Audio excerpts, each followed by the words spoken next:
ইয়ারের প্রাক্কালেই মামা বেটু মিলে চলে গেছিলাম আমাদের সবচাইতে ফেভারিট জায়গাগুলোর মধ্যে একটা সায়েন্স সিটিতে। হ্যাঁ, তবে সেদিন এতই ভিড় ছিল যে অর্ধেক জিনিসেই কিন্তু মানে টিকিট পাইনি, সোল্ড আউট হয়ে গিয়েছিল।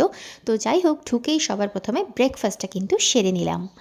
তারপর এই মিষ্টুটার সঙ্গে কিছুক্ষণ গল্প করেই চলে গেলাম ভিতরে। আর দেখতেই পাচ্ছ এই মিরর ইমেজের জায়গাগুলোতে এত ভিড় যে চলাফেরা করবার মতন উপায় ছিল না, সেই জন্য অকেশনে যেতে আমার একদম ভালো লাগে না। তবে এনিওয়ে টুকিটাকি ঘুরলাম, তো দেখতেই পাচ্ছ অনেক জিনিস আছে ওখানে এক্সপ্লোর করবার মতন।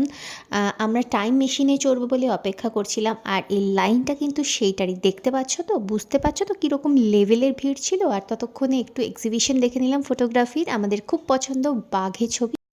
ওই লাইন দেখে আমরা তখন আর লাইনে দাঁড়াইনি, আমরা বাইরে বেরিয়ে লাঞ্চটা সেরে নিয়েছি। এই যে দেখতে পাচ্ছ সব গুছাচ্ছি। অবশেষে সেই টাইম মেশিন দেখা হলো। এটা কিন্তু ভীষণ মজার, এটা একটা 3D মোশনের মতো। তো তোমরা যদি না দেখে থাকো অবশ্যই রেকমেন্ডেড। তারপরে আবার সায়েন্স সিটির এদিক ওদিক দেখতে লাগলাম। অ্যাকোয়ারিয়ামের জায়গাটাও আমাদের খুব পছন্দ। সেটার পরে চলে গিয়েছিলাম এই নতুন বিল্ডিংটায়। নতুন হেরিটেজ বিল্ডিংটা আমার এত পছন্দের যে কি বলবো, যতবার যাই ততবারই ভালো লাগে। আর এখানে মামা বেটু মিলে অনেক অনেক ছবি তুলেছি। তোমরা আমার ফেসবুকে ডেফিনেটলি দেখতে পারো, আমাকে ফেসবুকে অবশ্যই ফলো করবে।